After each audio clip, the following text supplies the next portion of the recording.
News 18 network.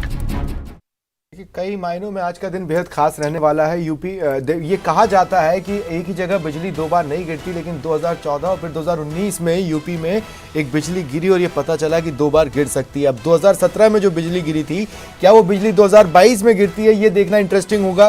Goa को लोग भूल रहे हैं सुमित, मैं यहाँ पर ये जरूर कहना चाहता हूँ कि गोवा ने एक बहुत बड़ा पॉलिटिकल सिनेरियो बदलते देखा, जनादेश के विपरीत सत्ता बनते देखी। अब गोवा के नतीजे इस बार क्या होते हैं और नतीजों के बाद क्या होता है, ये बेहद इंटरेस्टिंग रहेगा सुमित। बिल्कुल, और सटीक नतीजों से पहले एक बार फिर बात संभावनाओं की। यूपी समेत 5 राज्यों में हुए विधानसभा चुनावों को लेकर अलग अलग एजेंसियों ने एग्जिट पोल किए। चलिए उस एग्जिट पोल को समझते हैं और जानते हैं कि किस प्रदेश में किसकी सरकार बनने की संभावना है। उत्तर प्रदेश में किसकी सरकार? मणिपुर, उत्तराखंड, गोवा में बचेगी सरकार।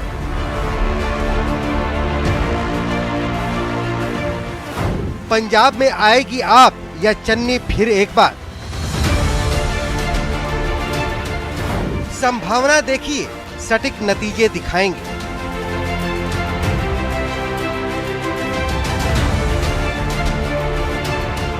करीब महीने भर तक चले मतदान के बाद अब बारी है नतीजों की। सूरज निकलने के साथ ही संभावनाओं का खेल खत्म हो जाएगा और नतीजों का बोलबाला होगा। किसकी बनेगी सरकार, बस थोड़ा और इंतजार। गिनती होगी और तय हो जाएगा कि जनादेश किसके साथ है। उससे पहले संभावनाओं को टटोलते हैं और जानते हैं कि फिलहाल किस राज्य में किसकी सरकार बनती दिख रही है। सबसे पहले बात उत्तर प्रदेश के एग्जिट पोल की। इंडिया टुडे एक्सिस के एग्जिट पोल के मुताबिक यूपी में बीजेपी को 288 से 326 सीटें, समाजवादी पार्टी को 71 से 101 सीटें, बीएसपी को 3 से 9 सीटें, जबकि कांग्रेस को 1 से 3 सीटें, जबकि अन्य को 2 से 3 सीटें मिलने का अनुमान जाहिर किया गया है। वहीं एबीपी सी वोटर के सर्वे में बीजेपी को 228 से 244 सीटें, समाजवादी पार्टी को 132 से 148 सीटें, बीएसपी को 13 से 21 सीटें, कांग्रेस को 4 से 8 सीटें, जबकि अन्य को 2 से 6 सीटें मिलने की उम्मीद जताई गई है। टाइम्स नाउ वेटो के एग्जिट पोल में बीजेपी को 225, समाजवादी पार्टी गठबंधन को 151, बीएसपी को 14, कांग्रेस को 9 और अन्य पार्टियों को 4 सीटें मिलने का अनुमान जताया गया है। जबकि न्यूज 18 पी मार्क के एग्जिट पोल में बीजेपी को 240, समाजवादी पार्टी को 140, बीएसपी को 17, कांग्रेस को 5, जबकि अन्य को 4 सीटें मिलने का अनुमान जाहिर किया गया है। बता दें कि यूपी में विधानसभा की 403 सीटें हैं, जिसमें साल 2017 में बीजेपी ने 312 और सहयोगियों के साथ मिलाकर 325 सीटें हासिल की थी। उत्तर प्रदेश के बाद अब बात पंजाब की, जहां आपको बहुमत मिलने के प्रबल आसार हैं। इंडिया टुडे एक्सिस के मुताबिक आम आदमी पार्टी को 76 से 90 सीटें, कांग्रेस को 19 से 31 सीटें, बीजेपी को 1 से 4 सीटें, अकाली दल को 7 से 11 सीटें, जबकि अन्य को 0 से 2 सीटें मिलने का अनुमान है।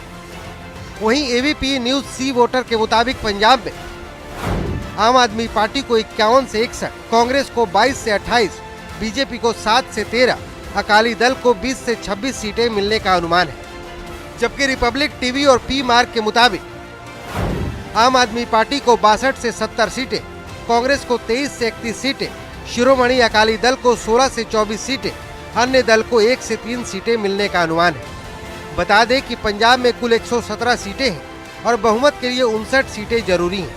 साल 2017 में कांग्रेस को 77 सीटें मिली थी। पंजाब के बाद बात उत्तराखंड की, जहां कांग्रेस और बीजेपी के बीच कड़ा मुकाबला है। इंडिया टुडे एक्सिस माई के मुताबिक बीजेपी को 36 से 46 और कांग्रेस को 20 से 30, जबकि अन्य दलों को 2 से 5 सीटें मिलने का अनुमान है। वहीं एबीपी सी वोटर्स के एग्जिट पोल के मुताबिक उत्तराखंड में कांग्रेस को 32 से 38 सीटें और भारतीय जनता पार्टी को 26 से 32 सीटें मिल सकती हैं। अन्य के खाते में 3 से 7 सीटें जा सकती हैं। बता दें कि उत्तराखंड में 70 सीटें हैं। साल 2017 के चुनाव में उत्तराखंड में बीजेपी ने बहुमत हासिल किया था। अब बात गोवा की, वहां भी कांग्रेस और बीजेपी के बीच कड़ी टक्कर का अनुमान जाहिर किया गया है। इंडिया टुडे एक्सिस के एग्जिट पोल के मुताबिक गोवा में बीजेपी को 14 से 18, कांग्रेस को 15 से 20, टीएमसी को 2 से 5 सीटें मिलने का अनुमान है, जबकि अन्य के खाते में 4 सीटें जा सकती हैं। वहीं एबीपी वोटर्स के मुताबिक बीजेपी को 13 से 17, कांग्रेस को 12 से 16 सीटें मिलने का अनुमान है। तो चलिए अब एग्जिट पोल को एग्जिट देते हैं और एग्जैक्टनेस की तरफ बढ़